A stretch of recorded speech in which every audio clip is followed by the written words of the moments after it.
The time is 12 minutes past 6. You're listening to Good Morning Scotland's with me, Fiona Stalker, and Graham Stewart. Good to have you with us. Now, Austria's far-right Freedom Party have claimed victory in the country's election.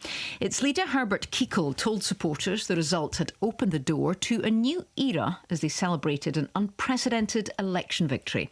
There was a high turnout of 78% as Austria's 6.3 million voters took part in an election dominated by the twin issues of migration and asylum, as well as a flagging economy and the war in Ukraine. The journalist Jamie Smith-Maillet has been following the elections for us and joins us now. Jamie, good morning to you. It's been described as an unprecedented victory for the Freedom Party. I'm presuming this is something that the opinion polls just failed to predict then? Yeah, well, in many ways, the far-righters, it was predicted actually to do quite well. But what wasn't predicted is how well they would do. And they really did come out top, and that's what the latest projections are showing.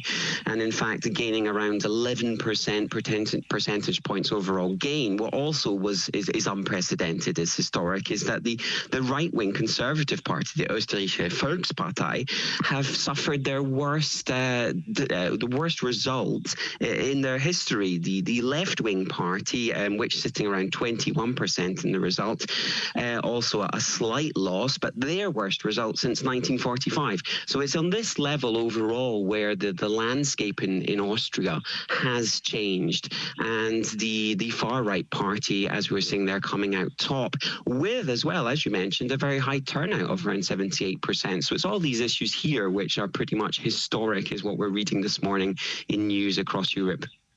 And Jamie, tell us a bit about the far-right Freedom Party. Who are they? When were they formed? Yeah, so the far-right Freedom Party actually goes back to 1950s when, in fact, it was a party formed of former Nazi ranks. So it does go back to the period of the Second World War. And they have actually always, in some ways, been relatively present in Austrian political history. They actually had a period of political success in the 1990s, which fell away slightly, and then once again has grown dramatically in the last couple of years, but they've gone through a number of scandals since 2017, called the snap election. There was alleged bribing by a Russian oligarch and a party leader at the time, which led then to the snap election in 2019, after 2 years of Parliament sitting at that time. So it is a party that has been present in Austria's history and political history. However, what has changed in this past electoral term and election, as we can see here, is the support for the party, and across the board, the sort of mainstreaming of far-right parties that we've seen across many European countries. And Jamie, the Freedom Party fell short of an overall majority. What are the chances of it forming a coalition government at this stage? Chances are pretty slim. All of the other parties to the left and the Green Party as well have said they would not get into bed, so to speak, in a coalition with the far-right party. And now that is yet unclear for the Centre Party. The leader, the outgoing Chancellor, Nehammer, he has said as well that he would not in any way form a coalition with the far-right. So it looks like it's quite tricky for them to go ahead and form a coalition. However, will the other parties be able to come together in a grand coalition of possibly three parties to appoint their next chancellor? That's yet to be seen. And so it will be a time of negotiation ahead. However, Austria, Germany, these are countries where in their electoral system, in any case, a form of negotiation is quite common for them to come together and appoint their government and their cabinet. So there can be a little bit of toing and throwing in the weeks ahead to see where that might stand for the far-right party, but it does look pretty slim at the moment in time for them to be in the next cabinet. Obviously, the results becoming a bit clearer overnight. Jamie, what's the reaction been so far in Austria? Yeah, well, there is surprise overall as to how well the party did, and obviously jubilation on the far right. We've seen, as we see from Austria and in Vienna and around, where the party has done well actually in a number of rural areas outside of the big urban settings in Austria. So obviously jubilation from that party.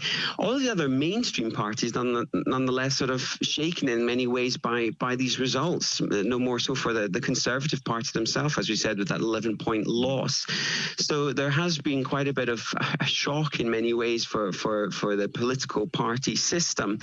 I suppose what we could say is nearly a third of those 78% of voters going to the polls in Austria supporting the far-right party on, as we heard at the top of the story there, the issues of immigration, on the issues as well of the economy, which has suffered in Austria, like across a number of other European nations, which has sort of fueled and fed into the populist rise of far-right parties in Austria, but also in Germany, as we saw last year in the Netherlands, and so on.